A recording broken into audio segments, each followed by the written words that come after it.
प्रणाम। आप देख रहे हैं सहारा समय, मेरे यानी नवजोत सूदन के साथ देश की बात में आपका स्वागत है। अभी कुछ दिन तक पहले महाराष्ट्र सियासत समाचार पत्रों और टेलीविजन चैनलों की सुर्खियां बनी हुई थी। अब वो स्थान पश्चिम बंगाल ने लिया। व्हीलचेयर में ममता बनर्जी के मंत्री पार्थ चटर्जी, जांच अधिकारियों से घिरी अर्पिता मुखर्जी और जब्त किए गए करेंसी नोटों का ढेर। और अभी कल ही इसमें अभिनेता से नेता बने मिथुन चक्रवर्ती की एंट्री हुई है, जिनके दावे ने बंगाल के सियासी गलियारे में खलबली मचा दी है। कोलकाता में एक कार्यक्रम में बीजेपी नेता मिथुन ने मीडिया से खुद ही पूछा क्या उन्हें कोई ब्रेकिंग न्यूज चाहिए, और फिर खुद ही जवाब दिया कि तृणमूल के करीब 38 विधायक बीजेपी के संपर्क में हैं, जिनमें से 21 उनके ही संपर्क में हैं। जब मिथुन से और जानकारी देने को कहा तो वो बोले कि ये अभी म्यूजिक लॉन्च है, फिल्म की धमाकेदार रिलीज तो अभी बाकी है। लेकिन जाते जाते मिथुन एक और शगुफा छोड़ गए।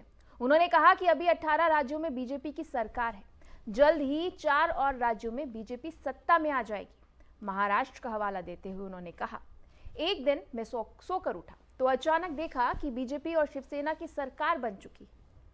ऐसा क्या बंगाल में नहीं हो सकता? मिथुन के इस बयान से पहले मुख्यमंत्री ममता बनर्जी कह चुकी हैं कि बीजेपी को और कोई काम नहीं, 3-4 एजेंसियों के जरिए राज्य सरकारों को अपने हाथ में लेते हैं। उन्होंने महाराष्ट्र पर कब्जा किया, लेकिन बंगाल को तोड़ना आसान नहीं। आज मीडिया ट्रायल चल रहा है और वो लोगों को आरोपी कह रहे हैं। वो सिर्फ बंगाल की छवि खराब करना चाहते हैं। ममता के इस बयान से उनकी बीजेपी को लेकर आशंका तो साफ हो गई है। पश्चिम बंगाल में बीजेपी सक्रिय हो गई है, तो क्या टीएमसी टूटने के कगार पर है? मिथुन चक्रवर्ती के संपर्क में 21 विधायकों का सच क्या है? बीजेपी का बंगाल प्लान क्या है? इसी को लेकर आज हम चर्चा करेंगे।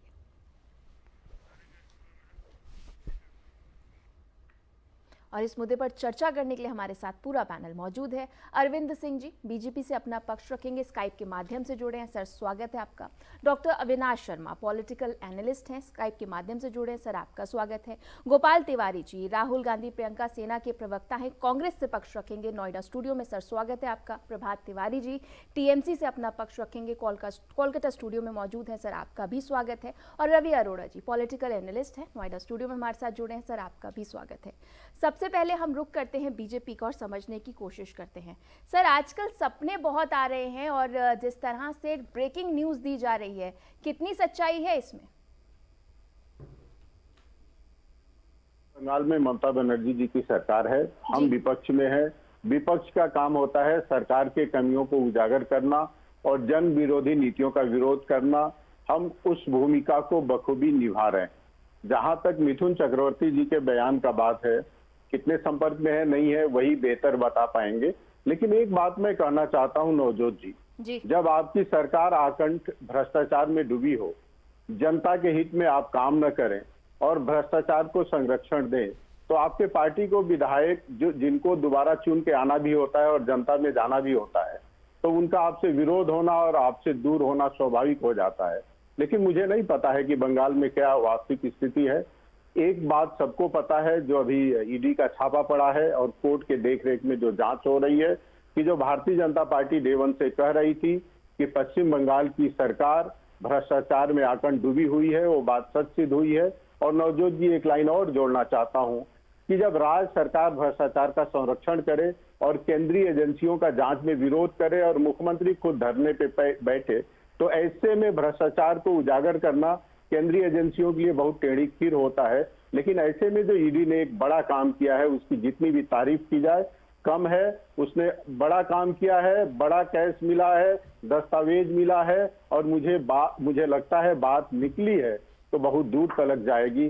दस्तावेज बताएंगे कि इसमें कौन कौन शामिल है। बेशक, और कहीं ना कहीं काफी आरोप हैं, उसको लेकर भी मैं आपका एक बार दोबारा रुख करूंगी। इस बीच रुख कर लेते हैं कांग्रेस का। आप किस तरह से देखते हैं, क्योंकि ईडी को लेकर सबसे ज्यादा अगर कोई मुखर है तो वो कांग्रेस है, और कहीं ना कहीं जिस तरह से महाराष्ट्र में हुआ उसके बाद अब बंगाल की तरफ बीजेपी का रुख है। आप किस तरह से देखते हैं इस वक्त की सियासत को? गोपाल जी देखिए, आज देश की स्थिति और भारतीय जनता पार्टी की मंशा बिल्कुल साफ है। आज भारतीय जनता पार्टी विपक्षहीन शासन चाहती है और इस बात से यह अंदाजा लगाया जा सकता है कि आज देश के लिए ऐसी सोच आने वाले समय में लोकतंत्र अभी खत्म तो हो ही रहा है, आने वाले समय में कितना खतरनाक हो सकता है। आप पश्चिम बंगाल की बात मैं करूं उससे पहले मैं आपको बताता हूं अभी ईडी का जो खेल यहां पर चला।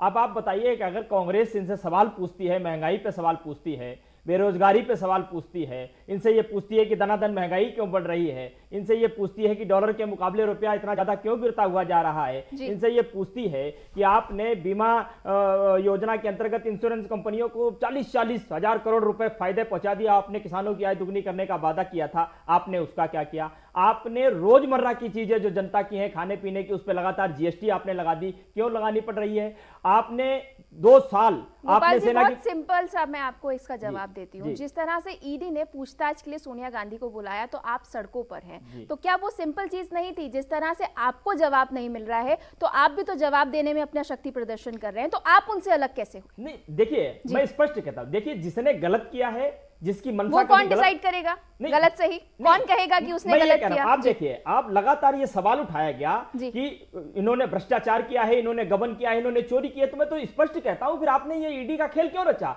आपने सीधे एफआईआर की होती, उठा करके जेल में डाला होता। इसका मतलब है कि आप एक तरफ ईडी और सीबीआई की जांच करवा रहे हो, उसका डर आप दिखा रहे हो, उसका दुरुपयोग कर रहे हो, और दूसरी तरफ देश की जनता में एक अलग सवाल पैदा कर रहे हो। या तो आप ईडी को जांच करने दो, और ईडी से पूछताछ करने में कांग्रेस ने कम मना किया। ऐसा कोई स्टेटमेंट आप दिखा दीजिए मुझे जहां कभी किसी ने, किसी सीनियर नेता ने यह कहा हो कि हम जांच में जाने से अपने आप को रोक रहे हैं, मना कर रहे हैं हमारे पर, नहीं। लेकिन ये सवाल जबरदस्ती भारतीय जनता पार्टी ने पैदा किया। ये हक कौन देगा कि आप ईडी को मना करेंगे? नहीं, बेशक आप क्या रूल से ऊपर हैं, ये बात कहां से आ जाती है कि ईडी को जवाब देने के लिए मना किया? बात है, हमने कभी ऐसा कहा नहीं, कांग्रेस पार्टी कभी ऐसा नहीं कहकर भी कुछ नहीं होगा, आपको जवाब देना होगा। बेशक एक हम जवाब दे ही रहे हैं, हम जवाब देने से कभी पीछे नहीं, हम जवाब दे रहे हैं, हो रहा है। और यही एक बात है। आप देखिए जिस तरीके से सदन में हमारे सांसदों को गिरफ्तार किया गया, सांसदों का निलंबन किया गया, उनकी गलती क्या थी? हम सरकार से सवाल पूछेंगे तो राजा साहब को दिक्कत हो जाती है, उनको परेशानी हो जाती है, और तुरंत वो आदेश दे देते हैं, भाई साहब इनके खिलाफ ईडी भेजो, इनके खिलाफ सीबीआई भेजो। लेकिन फिर भी मैं ये कहना चाहता हूं, कांग्रेस पार्टी लगातार सवाल पूछती आई है और लगातार सवाल पूछती रहेगी, चाहे ये ईडी भेजे, चाहे ये सीबीआई भेजे, इनका डर नहीं लगता है। ठीक है, टीएमसी का रुख कर लेते हैं। सर, अब जिस तरह से महाराष्ट्र सुर्खियों में था, बंगाल सुर्खियों में है, बात ये कही जा रही है कि एजेंसीज का दुरुपयोग किया जा रहा है, और कई विधायक अब मिथुन चक्रवर्ती की बात की जाए तो संपर्क में हैं, लेकिन जो आंकड़ा वो बता रहे हैं उतना काफी नहीं होगा। क्या विधायकों को गिनती करनी शुरू की आपने? मैं बता दे रहा हूँ, सबसे पहले बात तो भाजपा ने कहा था 200 पार, वो 100 भी पार नहीं कर पाए थे, और उनका 70 पे आके आंकड़ा अटक गया था जी। उसके बाद जब राष्ट्रपति के चुनाव में जब वोटिंग हुई तो उसमें 60 लोग जो थे एब्सेंट थे, मतलब उन्होंने हमारे पक्ष में मतदान किया, तो 7 एमएलए तो उनके हमारे पास आ गए। ये हो गया पहला कारण। दूसरा है उनके 2 सांसद जी, उनके 2 सांसद जो है वो जो है हमारे पार्टी में आ गए।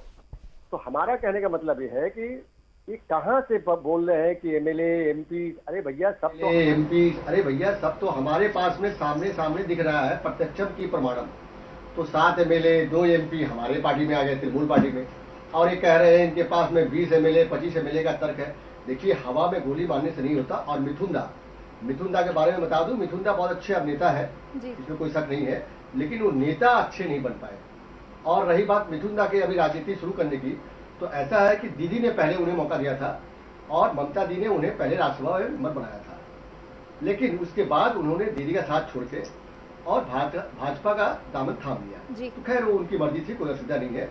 लेकिन मिथुन दा जो है आजकल बहुत एक्टिव हो गए हैं। आप देखिएगा कि आजकल वही प्रवक्ता हो गए हैं, वही अध्यक्ष की भूमिका में है, वही ऑब्जर्वर की भूमिका में है, वही बंगाल के पूरे बीजेपी के मुख्य रूप से दिख रहे हैं। लेकिन ऐसा नहीं होने वाला है, क्योंकि जो पार्टियां होती है उसका एक अध्यक्ष होता है, उसका एक एमएलए का नेता होता है, उनके बयान जो होते हैं उसमें मजबूती होती है। लेकिन उनका ना अध्यक्ष ना उनका एमएलए का नेता कोई भी ऐसा बयान नहीं दे रहा है। एक मिथुन दा जो है फिल्मी स्टाइल में ये होते हैं ना, डायलॉग बोलना, अच्छे डायलॉग बोलना और हाथ ताली उसमें मिलना, तो वो नेतागिरी में नहीं चलती, ये राजनीति है। और सर, मेरा सवाल, और ये पूरे मुद्दे का चर्चा सिर्फ मिथुन दा का बयान नहीं, ममता बनर्जी का भी बयान है, जहां वो ये कह रही हैं कि राज्यों की सरकारों को गिराने के लिए एजेंसीज का दुरुपयोग होता है। तो इसलिए ये पूरी जो चर्चा है वो की जा रही है, सिर्फ उस बयान को आधार नहीं बनाया जा रहा है। जब ममता बनर्जी इस तरह के बयान देती हैं तो उसको हम क्या समझें?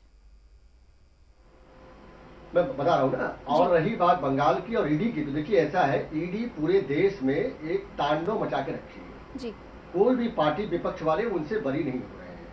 ईडी का देके, सीबीआई का देके लोगों को धमकाया जा रहा है, डराया जा रहा है। देखिए एक जांच एजेंसियां जो है इनको निष्पक्ष रूप में काम करना चाहिए। मैं कहता हूँ जो भी दोषी हो उसको सजा दीजिए, जो दोषी हो उसको सजा मिलनी चाहिए। लेकिन ईडी देके, सीबीआई देके डराना धमकाना। अब पश्चिम बंगाल में सुनिए, पश्चिम बंगाल की जनता ममता दीदी के साथ है। जी। 3 बार ममता ने दीदी को आशीर्वाद दिया और हम 3 बार जो है सरकार बनाए हैं। तो आपके विधायक भी आपके साथ हैं, ये श्योर है? ये मिथुन चक्रवर्ती को कुछ सपना आया है या फिर वो कुछ अभियान करते नजर आ रहे हैं? टीएमसी का ये कहना है और ये कह रहे हैं कि बीजेपी के विधायक और सांसद टीएमसी को ज्वाइन कर रहे हैं। इस बीच डॉक्टर अविनाश का रुख कर लेते हैं। डॉक्टर अविनाश, आपसे समझना चाहेंगे, क्या अब सच में बीजेपी की एक ही मंशा है कि विपक्ष रहे नहीं, और जिस तरह से लगातार इल्जाम ये लगाया जा रहा है कि ईडी और बाकी एजेंसीज का दुरुपयोग किया जा रहा है विपक्ष को दबाने के लिए, आवाज को दबाने के लिए, आप इस वक्त की स्थिति को किस तरह से देखते हैं? देखिए, लोकतंत्र में ऐसा तो होता ही नहीं है कि विपक्ष नहीं हो, नवजोत जी। जी। दूसरा, मैं आपको ये भी बताना चाहूंगा कि विपक्ष जो आरोप लगा रहा है कि ईडी का या सीबीआई का दुरुपयोग किया जा रहा है विपक्ष की आवाज को दबाने के लिए, जी। ऐसा बिल्कुल भी नहीं है। ईडी और ये सीबीआई सब स्वतंत्र एजेंसियां, ये अपना काम कर रही है। अगर आज अर्पिता जी के यहाँ 40-40 करोड़ रुपया कैश मिलता है, 20 करोड़ कल भी मिला दूसरे वाले फ्लैट में, तो ईडी अपना काम कर रहा है, तो इसमें किसी को कोई आपत्ति नहीं होनी चाहिए, पहली बात। दूसरी बात मैं ये कहना चाहूंगा, बीजेपी का ऐसा कोई प्लान नहीं है कि बंगाल को लेकर के या महाराष्ट्र को लेकर के, वहां जो भी विधायक एकनाथ शिंदे जी के साथ महाराष्ट्र में गए या टीएमसी के 38 विधायक मिथुन जी के साथ में आ रहे हैं, तो वो शायद अपनी अंतरात्मा की आवाज सुन करके आ रहे होंगे। जी बेशक, और गुजरात भी अंतरात्मा की आवाज सुनकर वो पहुंचे थे, और कहीं ना कहीं ये पूरा सवाल जो है ये कहा जा रहा था कि पर्दे के पीछे से कौन कंट्रोल कर रहा है, और कई ऐसी बातें थी जो सामने आई थी। हालांकि अब महाराष्ट्र की फाइल तो बंद हो चुकी है, अब बंगाल की फाइल में क्या कुछ देखने को मिलता है ये देखेंगे। इस बीच रवि अरोड़ा जी का रुख कर लेते हैं। रवि जी, कहीं ना कहीं सवाल विपक्ष ये उठा रहा है कि सारी जांच जो है वो विपक्षी नेताओं की तरफ क्यों हो रही है? भ्रष्टाचार सिर्फ विपक्ष में रह रहे नेताओं ने ही किया है, बीजेपी के किसी नेता की तरफ क्यों ईडी का रुख नहीं होता है? और जैसे ही कोई नेता बीजेपी ज्वाइन करता है तो वो सारे केसेस बंद कैसे हो जाते हैं? देखिए, पूरी तरह से एक बात तो स्पष्ट है कि जब भी कोई विपक्षी पार्टी सवाल उठाती है ईडी पर, सीबीआई पर, केंद्रीय जांच एजेंसियों पर, मैं एक बात पूछना चाहता हूं कि आखिर वो जांच एजेंसियां जब जांच करने जाती हैं तो करोड़ों रुपए कैसे मिल जाता है? अगर किसी पे करोड़ों रुपए मिलता है तो उसकी जवाबदेही बनती है कि वो पैसा कहाँ से आया, और उसको लेकर विपक्ष जो है ये कहता है कि जी रूलिंग पार्टी हमारे को दबाने की कोशिश कर रही है। मैं इस बात में बिल्कुल नहीं मानता, क्योंकि जांच एजेंसी चाहे देखिए कोई भी सरकार केंद्र में रहे, थोड़ा सा प्रेशर तो रहता है, इसमें कोई दो राय नहीं है, और रूलिंग पार्टी पर हाथ डालने की हिम्मत शायद जांच एजेंसियां भी नहीं कर पाती। ये आज से नहीं, जब से भारत की आज़ाद हुए तब से ऐसा चलता आ रहा है। पर मैं एक बात पूछना चाहता हूँ कि आखिर अगर वहाँ पैसा नहीं मिलता तब आप मान सकते थे कि जांच एजेंसियां गलत काम कर रही है। जब वहाँ पैसा मिल रहा है, पार्थ चटर्जी के यहाँ पैसा मिला, तो आपको ये मानना पड़ेगा। लेकिन दूसरी बात यह भी तय है कि कहीं ना कहीं भारतीय जनता पार्टी, जिस प्रकार से मिथुन चक्रवर्ती का बयान आता है, और पूरी तरह से विपक्ष को देखिए, अगर आपको एक हेल्दी लोकतंत्र की चाहिए तो उसके लिए विपक्ष का मजबूत होना जरूरी है। पर पूरे देश में कहीं ना कहीं एक मुहिम सी चल पड़ी है, जैसे महाराष्ट्र के बाद अब बंगाल की बात आप खुद भी कह रहे हैं ये बात, तो मैं ये कहना चाहता हूं कि कहीं ना कहीं संकेत 4 और राज्यों की दी गई है, बेशक झारखंड भी इसमें शामिल होने वाला है। झारखंड भी। तो मैं एक बात कहना चाहता हूं कि कहीं ना कहीं विपक्ष का होना भी जरूरी है, बजाय इसके देखिए ठीक है महाराष्ट्र में बच गए दल बदल कानून से, लेकिन क्या आप अगर बंगाल में ऐसा करते हैं तो बच पाएंगे, या किसी और स्टेट में करते हैं तो बच पाएंगे? बहुत सारी चीजें दिक्कतें हैं। और सबसे बड़ी बात, अगर इलेक्शन का बोझ पड़ता है तो किस पर पड़ेगा? और अगर आप ऐसा कर रहे हैं तो देश की जनता भी देखती है, आप एक हेल्दी लड़ाई लड़िए, वो ज्यादा अच्छा है, बजाय इसके कि किसी प्रकार का प्रेशराइज करके, जिस प्रकार मिथुन दा ने एक बात कही कि 38 विधायक उनके संपर्क में, वो ऐसा देखिए रिलेशन सबसे होते हैं, पक्ष विपक्ष में चलता है, पर उन्होंने कहा कि 21 विधायकों से हमारी बातचीत हो चुकी है, मतलब लगभग तय माना जा रहा है। अगर ऐसा कुछ होता है, ऐसा कुछ बदलाव आता है, तो मैं समझता हूं कहीं ना कहीं विपक्ष जो है कमजोर होगा, और यह भी बेशक जब स्वप्न देखा था तो नंबर्स भी थोड़े बढ़ा लेते ताकि वो सत्ता परिवर्तन स्वप्न में ही पूरा हो जाता। अरविंद जी, अब आपका रुख करेंगे, गोपाल जी मैं आऊंगी। आप कुछ ऑब्जेक्शन बता रहे थे, आप वो बात रखिएगा, उसके बाद मैं आपसे सवाल लेती हूँ। दो तीन बिंदु पे मैं बात करना चाहता हूँ। जी। एक तो ईडी पे बार बार आरोप लग रहा है। कल देखा होगा कांग्रेस के नेता प्रतिपक्ष और दो तीन सीनियर लीडर, उन्होंने कहा कि हम सुप्रीम कोर्ट में गए हैं और उम्मीद है कि सुप्रीम कोर्ट ईडी के खिलाफ कोई फैसला देगा। इस देश के सर्वोच्च न्यायालय ने कहा कि ईडी की दिशा सही है और ईडी को जांच करने का अधिकार है, उसको रोका नहीं जा सकता है। मैं कहना चाहता हूं कि सुप्रीम कोर्ट के स्पष्ट दिशा निर्देश और टिप्पणी के बाद क्या प्रश्न शेष रह जाता है कि ईडी का भारतीय जनता पार्टी की सरकार दुरुपयोग कर रही है। दूसरी बात, ये कहा जाता है कि भारतीय जनता पार्टी के नेताओं पे कार्रवाई नहीं होती है और हमारे पश्चिम बंगाल के टीएमसी के मित्र कहते हैं, शुभेंदु अधिकारी का नाम लेते हैं और अन्य बीजेपी लीडर्स का नाम लेते हैं कि उनके खिलाफ भ्रष्टाचार पे कार्रवाई नहीं हो रही है। मैं पूछना चाहता हूं कि पश्चिम बंगाल में तो ममता बनर्जी जी मुख्यमंत्री हैं, उनको लगता है कि उनकी पार्टी का या बीजेपी का कोई भ्रष्टाचार में लिप्त है तो उनको किसने मना किया है कार्रवाई करने से? उनके पास पुलिस है, जांच एजेंसियां हैं, यदि उनके पास तथ्य और प्रमाण हो तो कार्रवाई कर सकती है। उन्होंने कार्रवाई नहीं किया, ये सिद्ध करता है कि हमारे दल में कोई दोषी नहीं है और दोषी है तो कार्रवाई करें। लेकिन आज तो भ्रष्टाचार का आपका काला चेहरा उजागर हुआ है और ये कैश हैंडलर जो पकड़ा गया है, न कैश केवल पकड़ा गया है, सोना पकड़ा गया है, दस्तावेज पकड़ा गया है। आज के दिन तो कम से कम कांग्रेस को और टीएमसी को निंदा करना चाहिए कि हम पार्थो चटर्जी के खिलाफ हैं, उनकी निंदा कर रहे हैं। इस चीज का हम गोपाल जी, आप समर्थन अपनी नहीं बात करते रखें। हैं, अरविंद जी, लेकिन मैं आज आऊंगी। के डेट में ये निंदा नहीं करते हैं। जी ये अरविंद जी, समर्थन मैं करते आऊंगी। हैं और निंदा उनके पक्ष में निंदा सर करेंगे देते या हैं। नहीं ये देख लेते हैं। गोपाल जी, आप अपनी बात देखिए, रखिए। यही सबसे बड़ी बात है कि इन्होंने अपने मन में ही सोच लिया। मैं हमेशा एक बात कहते आया हूं, जो भी गलत करता है या जिसने भी गलत किया है उसके खिलाफ जांच होनी चाहिए, उसे पकड़ा जाना चाहिए, एफआईआर होनी चाहिए, उसे जेल जाना चाहिए। इस बात में कांग्रेस कभी किसी के आड़े नहीं आती। आपने ईडी की बात की, साहब ईडी हमने ही बनाई थी लेकिन हमने दुरुपयोग नहीं किया उसका कभी। लेकिन आज आप उसका जिस तरीके से दुरुपयोग कर रहे हो, अगर ईडी निष्पक्षता से जांच करे तो आज आप मुझे बता दिए, आज अडानी 2014 में क्या था, आज देश मतलब पूरे विश्व का चौथा सबसे अमीर आदमी बन गया। गरीब आदमी को लोन नहीं मिलता है लेकिन सरकार आज उसे लोन पे लोन देती चली जा रही है। अरविंद जी, आज बेतहाशा सरकार उसे लोन पे लोन दिए चली जा रही। आज अगर अडानी देश छोड़ करके चला जाए तो भारत का इकोनॉमिक स्ट्रक्चर पूरी सर, तरीके से आपको भी गर्त में चला सपना आया है कि जाएगा। अडानी देश छोड़कर जा रहा है? नहीं, सर, अगर अपना देश का कोई इंसान आप देख एक बात लीजिए, पूछता हूं, नीरव क्या मोदी चला अडानी- गया, नीरव मोदी चला गया, इन्होंने पकड़ पाया क्या? ललित मोदी चला गया, विजय माल्या चले गए। हाँ, मोदी जी का ड्रोन तो नहीं पकड़ पाता है लेकिन हमारी एक अभिनेत्री सुष्मिता सेन जी को जरूर ललित मोदी मिल जाते हैं। मुझे लगता है कि भारतीय जनता पार्टी को उन्हें इसमें शामिल करना चाहिए, कोई बड़ा पद देना चाहिए ताकि ऐसे लोगों को पकड़ करके लेकर के आए। इनकी ईडी तब कहां रह जाती है जब स्मृति ईरानी की बेटी गोवा में अवैध बार चलाती है। आप बताइए, जब सवाल खड़े किए जाते हैं तब आकर के वो जो है आकर के वो रोना इस बात कर होती है कि हमारे खिलाफ षड्यंत्र रचा जा रहा है जब आपके खिलाफ विपक्ष आवाज उठाए। दूसरी बात, इन्होंने कहा कि विपक्ष रोड पर दिखाई नहीं देता। आप बताइए, कांग्रेस के वरिष्ठ नेता राहुल गांधी, सोनिया गांधी आज जब सब सड़क पर हैं, पंडित जगदीश शर्मा, राहुल प्रियंका गांधी सेना के राष्ट्रीय अध्यक्ष इतना संघर्ष कर रहे हैं, आप उन्हें उठा उठा करके जेल में डालिएगा और दिखाइएगा नहीं और फिर कहिएगा साहब रोड पे नहीं दिखता है। हम रोड पे ही हैं और जनता की आवाज को लेकर कल भी रोड पे थे, आज भी रोड पर हैं और कल भी रोड पर रहे। आपके इन ईडी के आतंक से, सीबीआई के आतंक से हम डरने वाले नहीं हैं। रही बात आप जिस तरीके से उठा करके जेल में डालने का डर दिखाते हो, उसके पीछे ईडी भेजते साहब, जेल से हमारा बहुत पुराना नाता है। हम क्रांतिकारी हैं, जेल की सलाखें और हथकड़ी हमारे लिए श्रृंगार है। गोपाल जी, उनका डर नहीं लगता है। गोपाल जी, यहाँ पर कोई भाषण प्रतियोगिता थोड़ी हो रही है और आप ये कह रहे हैं कि आप संघर्ष कर रहे हैं। संघर्ष किस लिए कर रहे हैं? क्योंकि ईडी ने समन भेजा है। ये किस तरह का संघर्ष है सर? नहीं, ये संघर्ष हम अपने लिए नहीं कर रहे हैं, हमें तो डर ही नहीं, हमने कुछ गलत नहीं किया। डर नहीं है तो शक्ति प्रदर्शन क्यों हो रहा है शक्ति सर? प्रदर्शन सिर्फ इसलिए कर रहे हैं क्योंकि आज देश की जनता की आवाज जो उठा रहा है उसकी आवाज को दबाया जा रहा है, इसलिए हम संघर्ष कर रहे हैं। हमें अपने लिए डर नहीं है, हमारा सिस्टम बहुत भ्रष्टाचार आप जनता के लिए कर रहे हैं देश की सर। जनता आपको मैंडेट क्यों नहीं दे रही अगर ऐसा है तो? देखिए, आपने गुमराह इतना ज्यादा किया, देश ठीक के है, जहर इतना ठीक है, ज्यादा बोला, प्रभात आपने तिवारी, धर्मों में ठीक है, बांटा, आपने ठीक है। जातियों में, सब समझ रही है, देश की जनता सब ठीक समझ रही है भाई साहब। गोपाल जी, ठीक है। प्रभात जी, आप अपनी बात रखिए। भाजपा वाले जो है ये पहले बता दे कि पिछले 8 साल में भारत देश कहाँ पहुंचा है। अच्छे दिन आएंगे, रोजगार आएंगे, महंगाई कम होगा, काले धन आएंगे। सर, देश के छोड़िए, आप अपने नेता की बताइए जिसके पास करोड़ों मिल रहे हैं। जी, मैं आपको बता दूं बहन जी, ऐसा है कि आप खुद देख लीजिए, आज पेट्रोल का दाम डबल हो चुका है, डीजल का दाम डबल हो चुका है, सिलेंडर का दाम डबल हो चुका है। जब वो सर, नोट इतने मिल रहे हैं कि मशीन को भी काउंट करने में रात हो जाती है। जी, रोजगार कहाँ बढ़ा?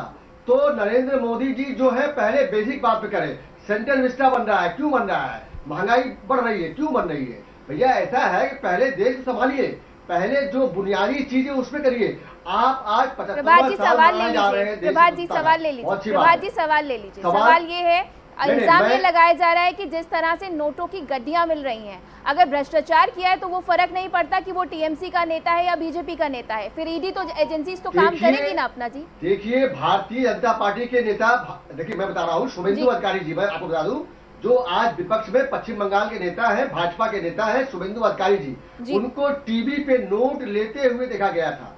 सर वो घूस सवाल लेते मैं हुए भाजपा देखा से गया ले था। पूछ लेकिन लूंगी ना, आज आप जो है मुझे पार्थ भाजपा के चटर्जी के बारे में विपक्ष के नेता, बताइए जी। सुनिए, आप बीच में ना बोले प्लीज, मुझे सर बोलने मेरे दें, को आप तो सवाल बोलने का दें। जवाब दीजिए ना, भाजपा आप के वो बात विपक्ष को के घुमा नेता। क्यों रहे हैं? मैं बात शुभेंदु तो मैं अधिकारी वही की कर बोल रही रहा हूं हूँ ना, कि तो पार्थ मुझे चटर्जी बोलने का की मौका कर रही दिए, आप हूँ बीच जी। में घुस जा रही है बार बार। जी नहीं, आप मेरे बीच में घुस जा रही है, पहले आप मेरी बात सुन लीजिए। सर- तो भाजपा का जो विपक्ष का नेता है पश्चिम बंगाल में, वो टीवी में नोट लेते हुए देखा गया। जी। वो आज जो है घूम रहा है बाहर, और जो है भाजपा बोल रही है कि बहुत साफ सुथरी पार्टी है। तो भैया ऐसे नहीं होने वाला है। पहले आप अपने गिरेबान में झांक कर देखो। आपके जो प्रतिपक्ष के नेता है भाजपा के, शुभेंदु अधिकारी जी, मैं नाम बोल रहा हूँ, उनको टीवी में घूस लेते हुए देखा गया, और वो आज भी नेता बन के प्रतिपक्ष के बीजेपी के घूम रहे हैं। क्यों घूम रहे हैं? उनके यहाँ ईडी की मिल जा रही है, उनके यहाँ सीबीआई की मिल जा रही है। अरविंद जी तो ठहर ऐसे नहीं जाइए। होता है। यदि अरविंद जी मैं मौका दूंगी, रुक जाइए। अरविंद जी बात पूरी सुन लीजिए, मैं मौका दूंगी। आज पूरे हिंदुस्तान में तृणमूल कांग्रेस लड़ रहा है नरेंद्र मोदी से, और कोई पार्टी लड़ नहीं पा रही है। तो इसीलिए ईडी सीबीआई का जो है हमको ना डर दिखाए। प्रभात जी आपने अपनी बात रख ली, प्रभात जी आपने अपनी बात रख ली है, अब मैं सवाल ले लूं आपसे। जी जी आपने शुभेंदु अधिकारी को लेकर जी। सवाल उठाए, पार्थ चटर्जी को लेकर अब आप जवाब दीजिए। जिस तरह से नोटों की गड्डियां मिल रही हैं, तो क्या ईडी कार्रवाई ना करे? मैं क्या कह रहा हूं, जो मुजरिम है, दोषी है, कार्रवाई करे ना।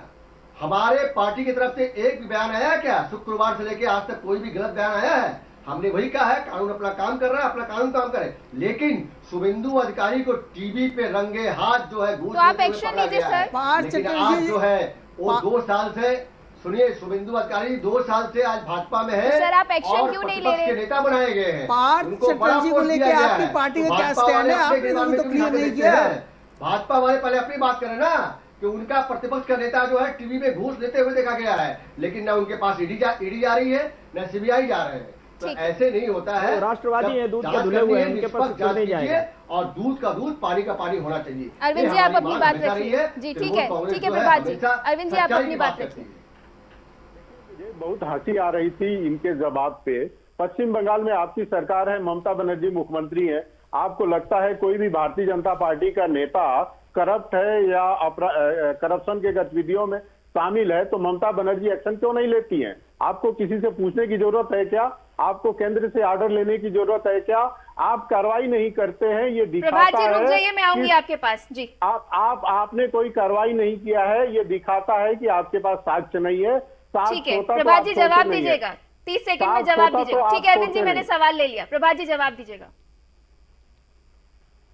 मैं वही कह रहा हूँ ना, कि आज भाजपा के प्रतिपक्ष के जो नेता बने हुए शुभेंदु अधिकारी जी, उनके ऊपर में इल्जाम लगा हुआ है, टीवी में अरे सबूत कोई मिला है, इल्जाम उसके नहीं है, बाद- और इल्जाम है तो आप जांच क्यों नहीं करा रहे? ठीक है, बात वही गोल गोल घूम रही है। डॉक्टर अविनाश को रुक कर लेते हैं। ठीक है, आप दोनों ने अपनी बात रख ली है। डॉक्टर अविनाश, आपने सुना, इल्जाम एक दूसरे पर लगाए जाते हैं, लेकिन इसका मतलब यही है कि हम सब मिलकर भ्रष्टाचार करेंगे और जनता को बेवकूफ बनाएंगे। देखिए नवजोत जी, पूरा देश देख रहा है कि जो करोड़ों रुपए की नोटों की गड्डियां मिली है, और आप खुद भी बता रहे हैं कि मशीन को भी रात रात भर लग जाया जा रहा है कि इतने नोट मिल रहे हैं, भ्रष्टाचार हो रहा है। तो मुझे क्या ये लगता है कि जो ईडी अपना काम कर रही है तो वो करना चाहिए, और ऐसे भ्रष्ट जो उनके मंत्री हैं, टीएमसी के मंत्री हैं, या जो भ्रष्टाचार में लिप्त हैं, चाहे वो आप महाराष्ट्र में देखें, चाहे आप वो बंगाल में देखें, और मैं बात करूं तो शायद राजस्थान में भी कहीं ना कहीं कुछ ऐसा है। तो सारे उस पर विपक्ष के कार्रवाई मंत्री होनी चाहिए। भ्रष्टाचार है, सवाल यही उठता है। और जिस तरह से ये बात मिथुन चक्रवर्ती ये कह रहे हैं कि 18 राज्यों में सरकार है, 4 और राज्यों में किस तरह से सरकार बनेगी, अब सवाल यही उठता है। रवि जी, अब आपसे समझना चाहेंगे, कहीं ना कहीं जो ये संकेत मिल रहे हैं और लोकतंत्र में किस तरह से सत्ता परिवर्तन हो रहा है, तो क्या वो भ्रष्टाचार नहीं माना जाएगा? क्या वो जनता के आदेश के खिलाफ जाना नहीं माना जाएगा? बिल्कुल, मैं ये बात तो शुरू से कह रहा हूं कि कहीं ना कहीं जिस प्रकार की राजनीति चल रही है इस समय देश में, कि सत्ता हासिल करने के लिए क्या जो लोग दूसरी पार्टी में दल बदल करते हैं क्या वहां पैसे का इस्तेमाल नहीं होता है? ये सवाल तो खड़ा होता ही है। और ऐसा नहीं है कि इतने आसानी से कोई भी विधायक दूसरी पार्टी में चला जाता है, उसके पास बहुत सारे ऑप्शन होते हैं, बहुत सारी बातें रखी जाती हैं, तभी वो आते हैं। और सबसे बड़ी बात यह है कि हम जांच एजेंसियों पे 1 मिनट से पहले उंगली उठा लेते हैं, लेकिन हम ये नहीं तय करते कि ये जांच एजेंसियां, ये वही जांच एजेंसियां हैं जो विपक्ष पार्टी जब सत्ता में रही, जो केंद्र में रही, उस समय भी यही जांच एजेंसियां थी। वो उस समय पे भी वैसे ही काम करते थे जैसे आज काम कर रही है। दुरुपयोग नहीं किया ना उन्होंने? नहीं, सभी प्रयोग करते हैं। ये नहीं, बात नहीं, ये आप बिल्कुल रहने नहीं। दीजिए। दुरुपयोग नहीं देखिए, किया। जहां जांच एजेंसियां काम कर रही है वहां पैसा मिल रहा है। पैसा ना मिलता है तब कहा जा सकता है दुरुपयोग। दुरुपयोग तब बोला जाता है अगर वहां आपको पैसा ना मिल रहा हो। जब पैसा मिल रहा है इसका मतलब वहां पे फॉल्ट पाया गया। गोपाल जी, और सबसे बड़ी बात नंबर 2, मैं आपको बताऊं कि अगर आपकी बात, चलो आपकी बात बड़ी कर दी जाए कि आपने दुरुपयोग नहीं किया उनका, तो आप ये बताइए आखिर जनता ने आपको मैंडेट देके क्यों नहीं भेजा? जिनको मैंडेट दिया उनका क्या हुआ? हाँ, देखिए मेरी बात सुनिए, मैं बताता हूँ जिन राज्यों के अंदर ये करप्शन की बातें सामने आ रही हैं वहां वो विपक्षी पार्टियां खिलाफ बोल रही है, ठीक है, रूलिंग पार्टी जो है उन्हें दबाने की कोशिश कर रही है। पर मैं एक बात जानना चाहता हूँ, क्या रूलिंग पार्टी जो केंद्र में बैठी है वो अपना काम कर रही है? वो अगर इस प्रकार से, जिस प्रकार से विधायकों की बात आती है या तोड़ने की बात आती है विधायकों को दूसरी पार्टी से, यह पूरी तरह से गलत है। मैं उसे गलत मानता हूँ, परंतु जांच एजेंसियों पे उंगली उठाना बिल्कुल गलत है। लेकिन कहीं ना कहीं अगर धुआं है तो आग तो कहीं लगी ही होगी। गोपाल जी, आप अपनी बात रखिए। देखिए, इन्होंने कहा कि जांच एजेंसियों पर सवाल उठाना गलत है। जी। हम सवाल जांच एजेंसी पर नहीं उठा रहे हैं, लेकिन सरकार के निर्देशानुसार जिस मंशा से टारगेट करके मतलब जांच की जा रही है उस पर सवाल क्यों नहीं उठेगा? बिल्कुल उठेगा, और देश भी उस पर सवाल पूछ रहा है। मैं बड़ी जिम्मेदारी के साथ इनसे मैं 4 सवाल पूछना चाहता हूं। सवाल नंबर 1, अगर वहां पर ईडी जांच कर रहे हैं, मैं कहता हूं कि अगर उन्होंने गलत किया है, जांच होनी चाहिए, FIR होनी चाहिए, उन्हें जेल जाना चाहिए, चाहे वो किसी भी पार्टी का हो, चाहे कांग्रेस का हो, चाहे बीजेपी का हो, चाहे टीएमसी का हो। नंबर 1। नंबर 2, आप मुझे ये बताइए 2014 में अडानी की कोई हैसियत नहीं थी, आज वो विश्व का चौथा सबसे अमीर आदमी बना, कहां से उसके पास इतना पैसा आया? उसके पास ईडी की जांच कब पहुंचेगी? नंबर 2, आप बताइए स्मृति ईरानी की बेटी अवैध बार गोवा में चला रही है, उसके ऊपर ईडी जांच क्यों नहीं हुई? नंबर 3, आप बताइए लद्दाख में और अरुणाचल प्रदेश में चीनी सेना ने हमारी जमीन पर आकर के कब्जा कर लिया, आपकी वहां कोई एजेंसी क्यों नहीं पहुंची? और सबसे लास्ट बात मैं इनसे जिम्मेदारी से पूछना चाहता हूं, भारतीय जनता पार्टी की सरकार जब बनी थी तब हमारे देश पर 56 लाख करोड़ का जो है कर्ज था, आज वो बढ़कर के 139 करोड़ हो चुका है, और 2023 में वो 156 करोड़ के आस पार हो जाएगा। आप बताइए। मूलभूत 5 सवाल इनके पूछे गए हैं, आप 30 सेकंड में मुझे जवाब दीजिएगा। अरविंद जी, लास्ट रिएक्शन आपका। देखिए, मैं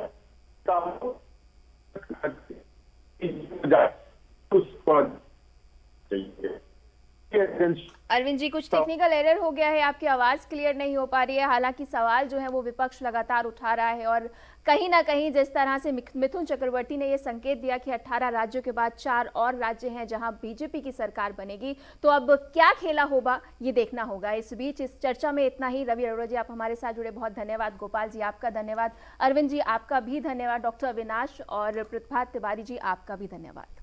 देश की बात में फिलहाल इतना ही। सहारा बना।